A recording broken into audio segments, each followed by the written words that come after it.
So here's my first aid kit. I'm gonna start by showing you the compartments of where everything stays. So it has this tri-fold thing here for a lot of things fit. Then we have both side pockets here. I've taken most of the stuff out to go over with you. So let me go to the list here. Okay, so to start, we're gonna start with the Band-Aids. So we needed 8 to 10. I have 200. But we have multiple various sizes, and these are good for minor scrapes, cuts, just things simple, you know, cover them up. Then we needed 10 4x4 gauze dressings. I have 15. These are good because if you have a cut, a wound, it's bleeding, this is good because this will absorb the drainage of the wound, yes. Then we need 2 rolls of 3 or 4 inch rolling gauze. I have 4, but you know, here's the 2, and these are both 4 inches. They're good because you can stuff a wound with them, or if you need to, you know, hold this onto a wound, you're able to roll it up with this, and that will also absorb very well. Then you need something to stabilize that. You can use safety pins. We needed 3 or more. I have quite a few. Then we needed an ACE bandage.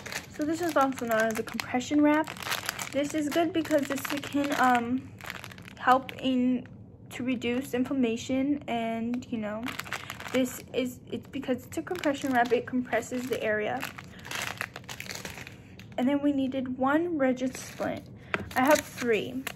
They're not very big because a big rigid splint wouldn't fit in my first aid kit, but this is still good because this can help for any finger injury. And instant ice packs, we need 1. Here's 1.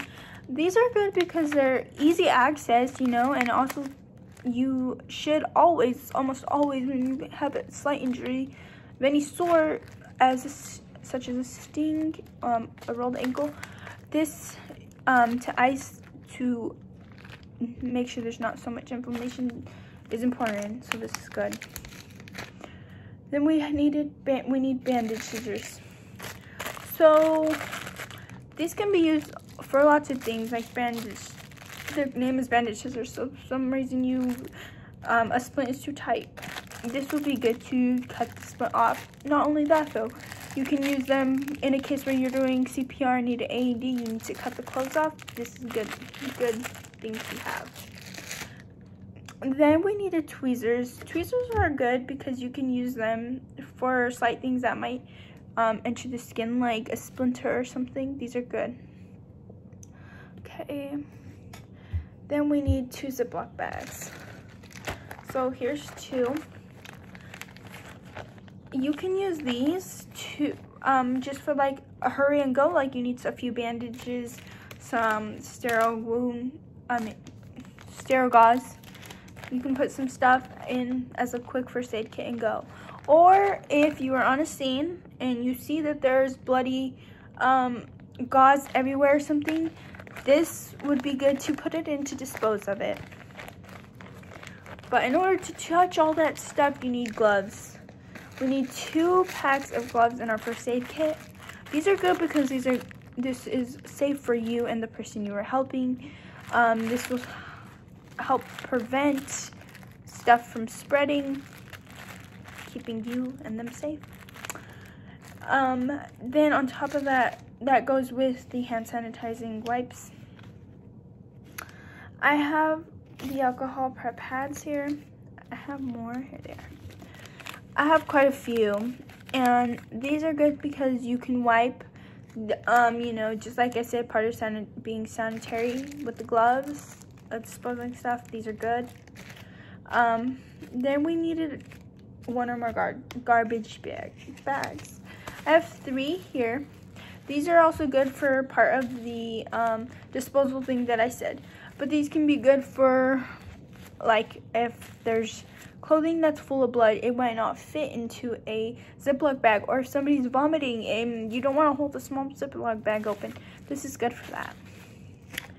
You need a lighter, one lighter. This can be good in any situation. If you were like, there's no light or something, you don't want anybody to get hurt and tripping over stuff, you can light up a candle. This will be good. It works. Okay, showing that. Then we need one whistle. So a whistle is good because if you are alone and you need further assistance, you can't leave the person you are rescuing by themselves. A whistle is good to have that get more help.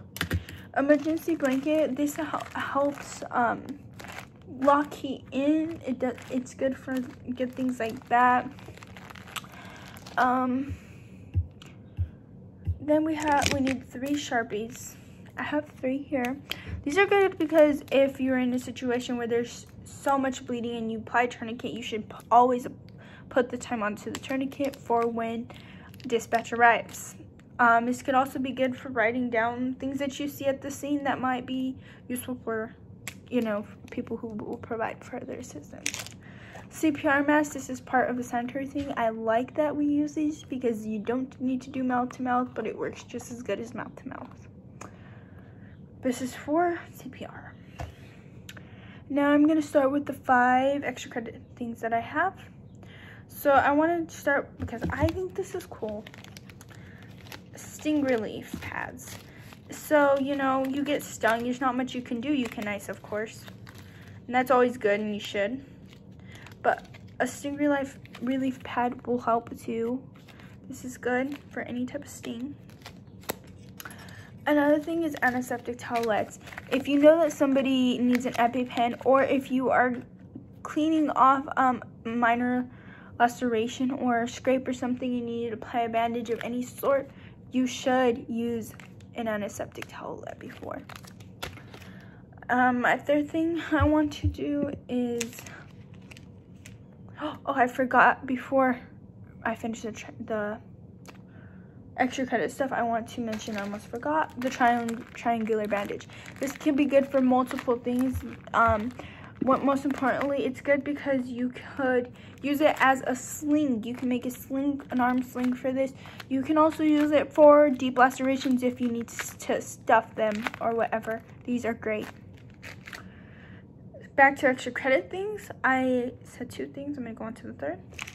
Trauma pad. A trauma pad is good because you can use it to stop bleeding associated with deep lacerations, burns, anything in that sort. This will be very, very good for you to help assist you.